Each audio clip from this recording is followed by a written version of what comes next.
ঢাকা বিশ্ববিদ্যালয়ে আমাদের সহকর্মী ফারহানা জ্যোতির কাছে যেতে চাই। জ্যোতি, একটু জানাবেন যারা আন্দোলন করছেন কোটা সংস্কারের দাবিতে তাদের কোনো কর্মসূচি তারা ঘোষণা করেছেন কিনা আগামীর জন্য, এবং ছাত্রলীগ তাদের কোনো কর্মসূচি তারা এখন পর্যন্ত ঘোষণা করেছেন কিনা, কিংবা কখন নাগাদ সেটি জানাতে পারেন, সেটি যদি আপনি আমাদেরকে একটু পরিষ্কার করতেন।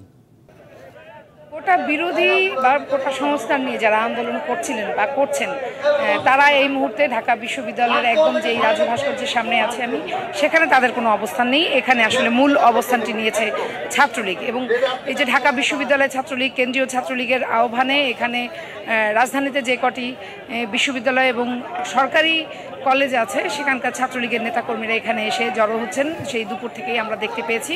এবং কোটা বিরোধী যেই আন্দোলনকারীরা তাদেরকে আমরা পথে পথে দেখে এসেছি। তাদের মূলত এখন যেই কর্মসূচিটি সেটি হলো তারা সরকারকে অচল করে দেওয়ার জন্য সারা দেশে তারা এখন আসলে নেমে পড়েছেন। বিষয়টি এইরকম, আমরা তাদের মুখ থেকেই শুনছিলাম।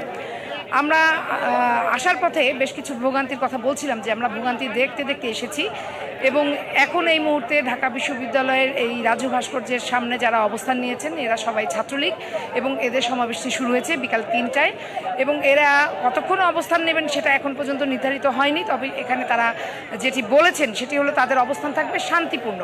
তারা কোনো রকম উস্কানিমূলক কোনো ঘটনায় বা কোনো উস্কানিতে তারা পা দেবেন না, এরকম নির্দেশনা তাদের কেন্দ্রীয় পর্যায় থেকে এসেছে, এবং তারা শান্তিপূর্ণভাবে যতটা সহ্য করা যায় ততটা সহ্য করেই তারা এই আন্দোলনের বিরুদ্ধে তাদের অবস্থান নিয়েছেন। এবং এখান থেকে যেন কোনো রকমের সহিংসতা না হয়, এবং যারা আন্দোলন করছেন তাদেরকে তারা শান্তিপূর্ণ আন্দোলনের দিকে বা শান্তিপূর্ণ কর্মসূচি দেওয়ার জন্য তারা আহ্বান জানিয়েছেন।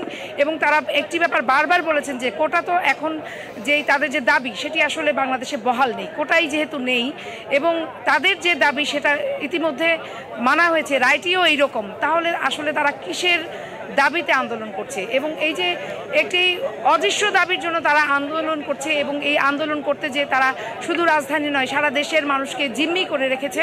নগদের কাছে সব গ্রাহকই প্রিয়, তাই তো সারা দেশে ক্যাশ আউট চার্জ সবচেয়ে কম। সেখান থেকে তারা তাদেরকে ফেরত আসার জন্য বারবার বলছেন। এবং একটি কথা আরও একবার তারা বলেছেন যে বঙ্গবন্ধু কন্যা প্রধানমন্ত্রীর যে বক্তব্যটিকে নিয়ে তারা গত দুদিন আগে হল থেকে বেরিয়েছে নিজেদেরকে রাজাকারের সন্তান দাবি করে বা রাজাকার দাবি করে, সেই জায়গাতে তারা আসলে কতটুকু দেশপ্রেমিক ভূমিকা রেখেছে সেটিও তাদের একটি প্রশ্ন। এবং এর পাশাপাশি এই যে ছাত্রলীগের যারা নেতাকর্মীরা আছে, বিভিন্ন হলে যারা বড় বড় পদে আছে, তারা ইতিমধ্যে গুলিবিদ্ধ হয়েছে, তাদেরকে গুলি কারা করেছে এটিও তাদের একটি প্রশ্ন। কারণ সাধারণ যে শিক্ষার্থী তারা আন্দোলন করছে তাদের হাতে তো বন্দুক নেই, তাহলে বন্দুকের গুলিটা করলো কে? তো এই যে অদৃশ্য একটি শক্তি যাদের রাজনৈতিক কোনো অবস্থান নেই, যারা নিজেরা নিজের রাজনৈতিক শক্তি নিয়ে মাঠে নামতে পারে না, তাদের কোনো এজেন্ডা বাস্তবায়ন করতে আজকে সাধারণ শিক্ষার্থী বলি হচ্ছে কিনা সেই বিষয়টিও বারবার তারা এই সমাবেশ থেকে ভেবে দেখতে বলেছেন সাধারণ শিক্ষার্থীদের। এবং শিক্ষার যেন পরিবেশটা বজায় থাকে, শিক্ষার্থীদের যেই শিক্ষার পরিবেশ সেই পরিবেশে যেন তারা ফেরত আসে, এবং দেশের মানুষকে দুর্ভোগ সৃষ্টি করে তাদেরকে জিম্মি করে যেন তারা কোনো রাজনৈতিক দল যাদের রাজনৈতিক পরিচয় মুক্তিযুদ্ধ বিরোধী অবস্থান, তারা যেন তাদের কোনো এজেন্ডা বাস্তবায়ন করতে না পারে, সেই বিষয়টি নিয়ে আজকের এই সমাবেশ থেকে বারবার বলা হচ্ছে।